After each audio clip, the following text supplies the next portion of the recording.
Mahomes back, throws, it is incomplete, picked off by the Lions. Brian Branch with it left side. He's gone, baby! He's going to the house! Touchdown, Detroit Lions! Deflected in the air, Branch ran under it, and he took it all the way back.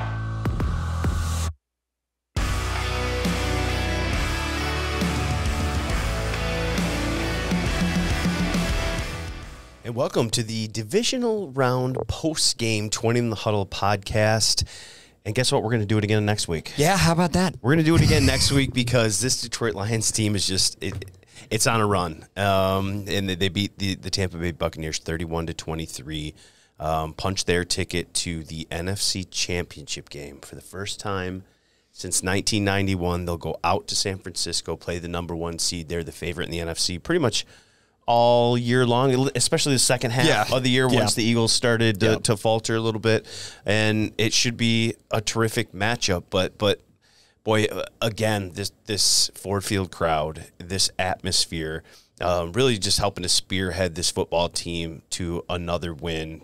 Their second straight at home, and now they're doing stuff, Peach, now that I don't think a lot of people thought they were capable of, back 6 months ago. No, and to do it again, it came up.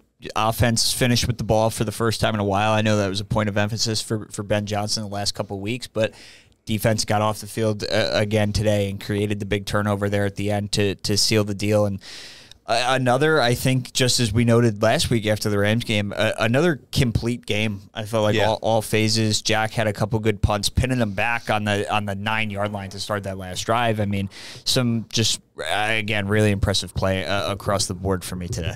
Yeah, and I feel so great for Derrick Barnes. Yep. Took a lot of the criticism a month ago in that loss to Dallas when he missed that tackle on Dak Prescott, led to the 92-yard touchdown, obviously a 1-point loss. And it always comes back for you. It always comes back, and for him to make that play, a diving interception to end the game, like you mentioned, there were a couple of them on the DVS. CJ Gardner-Johnson got one early in the game as well. And then, look, these rookies. I mean, man.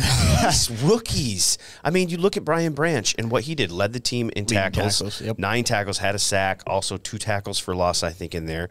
You look at Gibbs, 74 yards on 9 carries. That's an 8.2 average, plus the 31-yard touchdown, plus had 4 catches for 40 yards, including a key 20-yard touchdown in the Amon-Ra St. Brown touchdown drive. And Sam LaPorta, all he did was catch 9 balls for 65 yards, a couple key set up the other touchdown. Third down, set up the other. I mean, these we say it all the time. We've talked about it all year, but boy, I mean, Brad Holmes just has to be up there just patting himself on the back, watching games like this where all these young guys, all these rookies are key contributors. This team would not be in the NFC Championship game for this rookie, if not for this rookie class. No, and you're getting all of this production in put up or shut up time. This is like you big can't moments, be rookies huge, anymore in these moments, and they're not. And Branch, especially today, was outstanding. Just always a nose for the ball. Yeah, he got called for the 5-yard offside penalty that he was pissed about, trying to just blow up another play. But, man, that guy is a special player. He didn't play in the first game. No. And neither did CJ Gardner-Johnson. And neither did Gibbs. Yeah. I mean, so you're seeing, obviously, the pieces come together, and the Lions did not make it out of today unscathed on the injury front. Yeah. But the guys that you didn't have in week 6, you had today, and they all came up big. Yeah, and Pete just talking about left guard Jonah Jackson, left the game with a knee injury, did not return. Dan Campbell said after the game it didn't look good for next week. And also Brock Wright, forearm injury, I believe it was, left the game, didn't return. He said Brock Wright didn't look good for him next week either. So, look, the Lions are going to go into that game dealing with a couple things. I think if you watch San Francisco against Green Bay, Deebo Samuel left the game with a shoulder injury. So, there could be some injury situations for both teams in this game. And you know what else I thought was really special about today's game? And I really didn't notice this until one of the reporters in Dan Campbell's press conference asked the question, but it is exactly 3 years to the day that Dan Campbell had that infamous headline-grabbing kneecap introduction press conference. And in that press conference, he talked about what the culture of this team, what he wanted the culture of this team to be, how they were going to be physical, how they would play anywhere, how they would fight till the end, how they would be resilient. And I think it's so fitting that 3 years to the day that he made that speech. That's what his team is. Yep. They're a resilient bunch. They're physical. They play to the end, and they find a way to make plays. It's everything Dan Campbell said he would bring to this team. And he said in his 3rd year, he thought he'd be able to play with the big boys. Well, it doesn't get any bigger than this, Peach. Yeah, it's – look, I got a lot of really, really outstanding people around me, all right? And I'm fortunate. And it takes a village. And without everybody involved, without Brad Holmes, without Sheila, Rod, Chris Spillman, without Ben Johnson, Aaron Glenn, Dave Phipp, I mean, you don't, I'm fortunate. I envisioned that we would have a chance to compete with the big boys, and that's where we're at. All you got to do is get in, and it's about placing yourself the very best position to where you can move. You get a home game, and then maybe you get a second home game, and now all of a sudden it gets a little easier. If you're able to get a 1 seed, you only got to win 2 games, right? And so that's always the objective. But ultimately, once you get in, then it's about matchups, and you find a way to win, and you may have to win 2-0, and it's okay. It's okay. A win's a win in the playoffs. So, here we are. And now we get to go to San Francisco, and, we know what kind of team that is, but we're in a great position. We've got a great opportunity. Yeah, it's great. It's great for Dan, right? I mean, all that criticism that he took early on, the 3-win season, the rough start to last season, and then this team kind of turned a corner, right? They found the recipe for success. They've been able to maintain it. And now I would think, and if I was a player, I would love to play for Dan Campbell. If I was a free agent and I was looking at a place to go and I was watching this atmosphere and that head coach and just this team and the way they play, it's got to be an attractive destination. And I can tell you that hasn't been the case in a long time. And you saw it last year. And, C.J. Gardner-Johnson had a prior connection to Dan and AG from the time in New Orleans. But that's a top-of-the-line free agent that chose the Lions. Obviously, there were a lot of factors that went into that and only a 1-year deal. But that guy chose to come here and to make the playoffs and to make pivotal plays. And you do got to give credit where credit's due. That guy talked a lot of smack this week about Baker Mayfield and came up with an interception on the first possession. So tip your hat to CJ, but I think you have to keep on seeing that in the offseason. I think that's going to be a huge factor moving forward. And the Lions will have some cap space too. Look, we're not going to get into that. No, there's no time. We got football to cover here. No. Well, another guy I want to touch on too is Jared Goff. His fine play continues. 30 of 43, 287, 2 touchdowns. Pretty good. No turnovers, no over 100 passer rating again. And, obviously last week was huge for him in the storylines and the former team and Stafford and everything, and to get the cheers from the crowd, the chanting of his name. But if you could hear it, if you weren't here, they did it again. Oh, yeah. They were chanting Jared Goff at the end of the game, at the beginning of the game, in the middle of the game, during timeouts.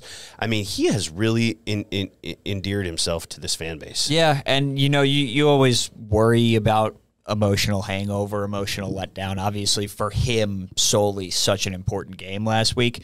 Just came out and ripped it again. No hesitation, no nothing. Just came out and pushed the ball down the field, threw those in breakers, hit the middle of the field again, and just what we're used to seeing now from Jared Goff. And a little different game plan too. Yeah. I mean, normally this team has been run the football to set this up. This is play not a team that pass. that throws the ball on first down, and that's what happens. They threw the ball to run it. Yeah, and I just think that says a lot about Jared Goff. Obviously, Ben Johnson and the offensive line and the weapons that they have, but to trust that your guy in this kind of game can just come here, you expect to throw it 40-plus times, and that's going to open up your run because you're so confident in the passing game and what he can do. It just says a lot about Jared Goff, and it's great for him to now have a chance back at the NFC Championship game. Here's what he had to say after the game.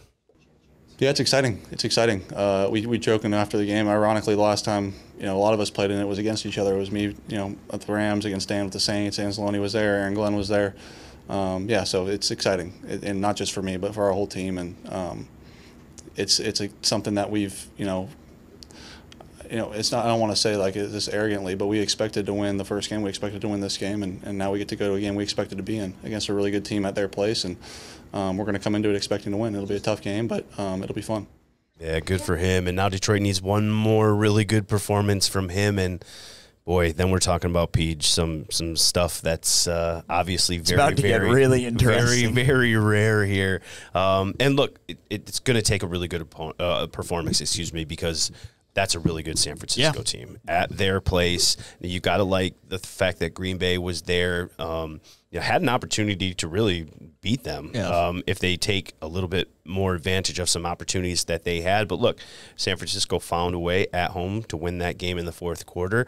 But watching that game, I didn't see a team that terrifies me. It wouldn't be like Baltimore, where I was like, wow, look what they did to us early in the year. Look at how they're playing right now. I think that's going to be really, really tough. It's a good football team. They're number one in the NFL in scoring offense. They're number 3 in the league in scoring defense. They had 9 guys that made the Pro Bowl. I mean, they have a very good collection of players defensively. It'll probably be the fastest defense the Lions have played all season long. So they'll have to have a good game plan, but I certainly wouldn't count this team out the way they're playing right now and the confidence that they have. Jared Goff said after the game, look, we understand that's a good football team, but we expected to win last week. We expected to win today. We expect to win next week. Yeah, and you're going to have to give San Francisco their best punch, but I think there's a lot to learn. The Packers ran the ball pretty well last night. Aaron Jones had another good game, and Jordan Love made the throws that were there, which is something that Jared is very good at and has been very good at. I mean, you saw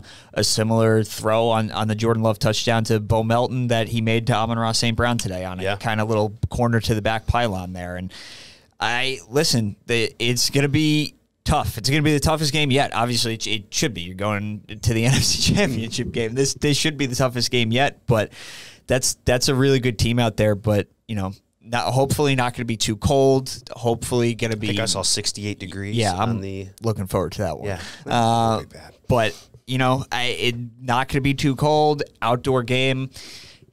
It's a 1-game playoff. You just gotta win one more, and then you get the bye between weeks. So it's certainly something. So hey, we're gonna stick around for another week. We're gonna do another 20 in the Huddle podcast this week. We're gonna set up that 49er game, and then. I think me and you will probably be able to get one going there at Levi's Stadium after the game. Hopefully it's us talking about a Super Bowl, and it's crazy to think that the Detroit Lions are in this spot.